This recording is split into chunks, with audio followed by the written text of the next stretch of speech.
जब तक है जिस्म जान तब तक काम बाकी है। रुको जरा, ठहरो जरा, अभी इंतकाम बाकी है।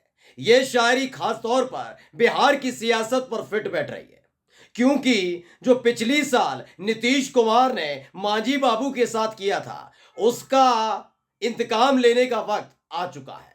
और इसमें केवल नीतीश बाबू नहीं है, बल्कि भारतीय जनता पार्टी को भी करारा झटका लगा है, क्योंकि बीजेपी ने मांझी को राज्यसभा भेजने का जो ख्वाब दिखाया था, उसे आखिरी वक्त पर तोड़ दिया था। अब मांझी गिन गिन कर हिसाब किताब ले रहे हैं और साफ तौर पर आगे आकर ऐलान कर दिया है कि वो किसी भी कीमत पर अब इस गठबंधन के साथ नहीं रहने वाले। नमस्कार, मैं हूं प्राज्वल गौतम और आप देख रहे हैं न्यूज सर्किल। ये आज की बहुत बड़ी खबर है बिहार की सियासत से जुड़ी हुई, और कम से कम विधान परिषद के चुनाव होने से ठीक पहले की, जब भारतीय जनता पार्टी और नीतीश कुमार यानी बीजेपी के विधायक मंत्री बनकर और नीतीश कुमार दोबारा मुख्यमंत्री बनकर इस बात पर गदगद हो रहे थे, खिलखिला रहे थे, हंसी ठिठोली कर रहे थे कि देखिए उनको जरूरत ही नहीं पड़ी। ना लालू प्रसाद यादव की जरूरत, ना तेजस्वी यादव की जरूरत, ना आरजेडी की जरूरत, ना कांग्रेस की जरूरत, किसी की जरूरत नहीं है। लेकिन वो भूल गए जिसकी उन्हें सबसे ज्यादा जरूरत है वही बागी होने जा रहा है। जी हाँ, मैं बात कर रहा हूं जीतन राम मांझी की। मैं अपनी इस वीडियो की शुरुआत करूंगा एक बयान से, जो बयान जीतन राम मांझी की तरफ से दिया गया। पहले वो बयान सुनिए। कि नीतीश कुमार के सामने एक के कई रहे तब तो दो तीन के कई है, और वो दोनों तीनों के कई कहते हैं नीतीश कुमार कुछ और करवाता है उन लोग कुछ, इसलिए मामला अटका हुआ है। और यही कारण है कि वो मामला में हम सबसे पहले। अब आप कहेंगे इस बयान में कई कहां से आ गया। आप याद करिएगा, बिहार में फ्लोर टेस्ट हो रहा था, सबसे पहले तेजस्वी यादव से कहा गया कि आप क्या कहना चाहेंगे फ्लोर टेस्ट को लेकर। उन्होंने कहा मैं इसके खिलाफ खड़ा हूं, और उसके बाद उन्होंने सीधे नीतीश कुमार से एक बात कही थी। उन्होंने कहा था हम आपका पहले भी सम्मान करते थे, हम आज भी आपका सम्मान करते हैं और आगे भी सम्मान करते रहेंगे, लेकिन याद रखिएगा आप एक दशरथ की भूमिका में हैं। भगवान श्री राम की आप बात करते हैं ना, मैं राम हूं। भगवान श्री राम को दशरथ ने अपने मन से नहीं भेजा था, वो कभी नहीं चाहते थे कि वो वनवास पर जाए, लेकिन एक कैकई थी, कैकई के कहने पर ये सब करना पड़ा। दशरथ को भगवान श्री राम के साथ उन्हें वनवास पर भेजना पड़ा। उन्होंने कहा था नीतीश कुमार से भरे सदन के अंदर, याद होगा आपको, कि याद करिएगा ये तो नजर घुमाकर देखिएगा आपके इर्द गिर्द कितनी कैकई है। तो जीतन राम मांझी ने तेजस्वी यादव के उसी बयान का सहारा लेते हुए बताया है कि नीतीश कुमार के इर्द गिर्द एक नहीं 2 से 3 कैकई है, और यही एक वजह है जिसके चलते सब कुछ गड़बड़ हो रहा है। यह बयान आपने सुन लिया। यह बयान काफी नहीं है दोस्तों, अभी तो आगे बहुत सारी चीज है।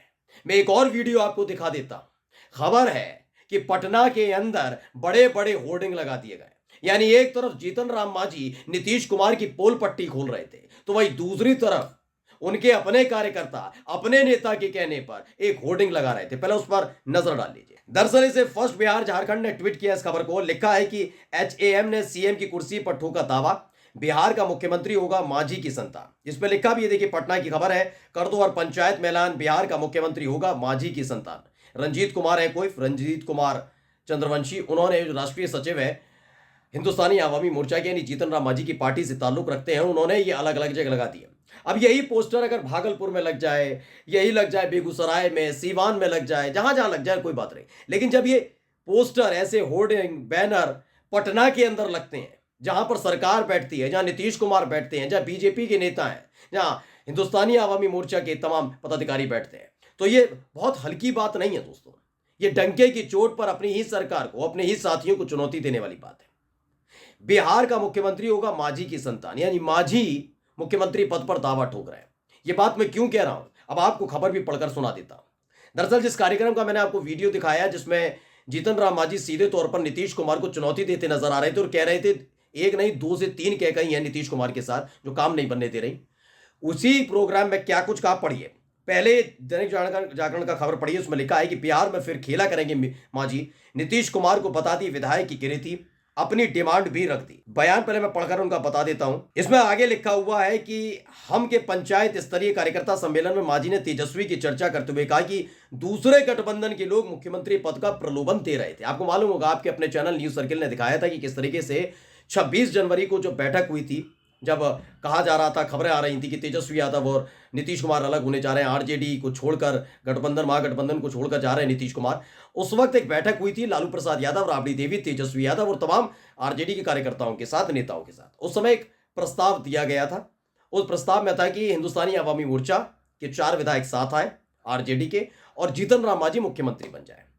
उसी का जिक्र किया है। उसमें बताया गया है कि दूसरे गठबंधन के लोग मुख्यमंत्री पद का प्रलोभन दे रहे थे, कह रहे थे आप हमारे साथ आ जाइए, उधर के 10 विधायक भी आपके साथ आ जाएंगे, लेकिन हम चट्टान की तरह सरकार के साथ खड़े रहे।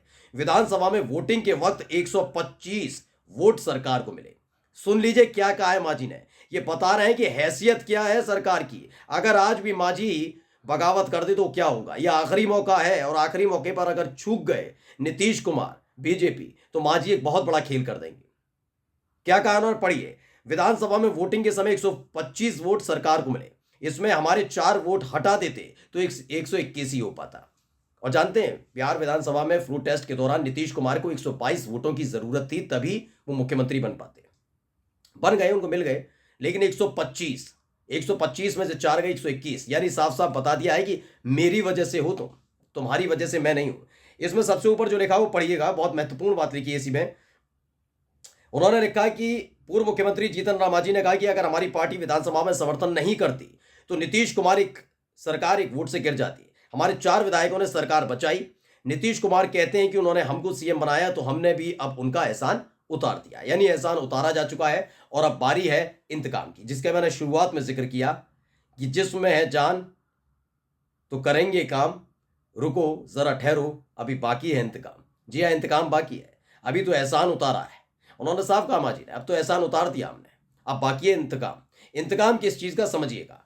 नीतीश कुमार मुख्यमंत्री थे, आपको सबको पता है। पिछले साल नवंबर में विधानसभा के अंदर खड़े होकर जीतन राम मांझी के लिए बहुत अपशब्दों का इस्तेमाल किया था, तू तड़ा के तमाम चीजें। तब बीजेपी चूंकि विपक्ष में बैठी थी तो छाती पीट रहे थे नेता, नीतीश कुमार को उल्टी सीधी सुना रहे थे, आलोचनाएं कर रहे थे, तमीज नहीं है, नैतिकता नहीं है, नेताओं से कैसे बात करनी है, तमाम चीजें। वो अलग है कि जब जरूरत पड़ी तो नीतीश कुमार के सामने लंबलोट हो गए सारे के सारे। खैर, वो अलग है। जीतन राम मांझी सही वक्त का इंतजार कर रहे थे, क्योंकि उनके समर्थक बहुत ज्यादा नाराज थे नीतीश कुमार को लेकर। लेकिन ये नाराजगी बढ़ चुकी है, क्योंकि बात ये नीतीश कुमार के इंतकाम तक की नहीं है। दरअसल जीतन राम मांझी को 12 तारीख तक रोका गया था। बीजेपी की तरफ से ऑफर था कि 12 तारीख को फ्लू टेस्ट पास करने दीजिए, उसके बाद आपकी मांगे मान ली जाएंगी और राज्यसभा भेज दिया जाएगा। राज्यसभा का ऑफर था। जैसे ही बिहार में फ्लू टेस्ट खत्म हुआ और नीतीश कुमार फ्लू टेस्ट जीते, उसके फौरन बाद ही एक लिस्ट जारी की गई। 2 उम्मीदवार जारी किए गए, राज्यसभा के बीजेपी की तरफ से भेजे गए, लेकिन दोनों में से एक भी नाम जीतन राम मांझी का नहीं था। जीतन राम मांझी समझ गए खेल हो गया है, और तब से ही ज्यादा नाराज चल रहे हैं। देखिएगा, आप तारीख दर तारीख उठाकर देख लीजिएगा, जीतन राम मांझी जो पहले केवल नीतीश कुमार पर दबाव बना रहे थे, अब वो ऐसे हालात पैदा कर रहे हैं कि सरकार गिर सकती है।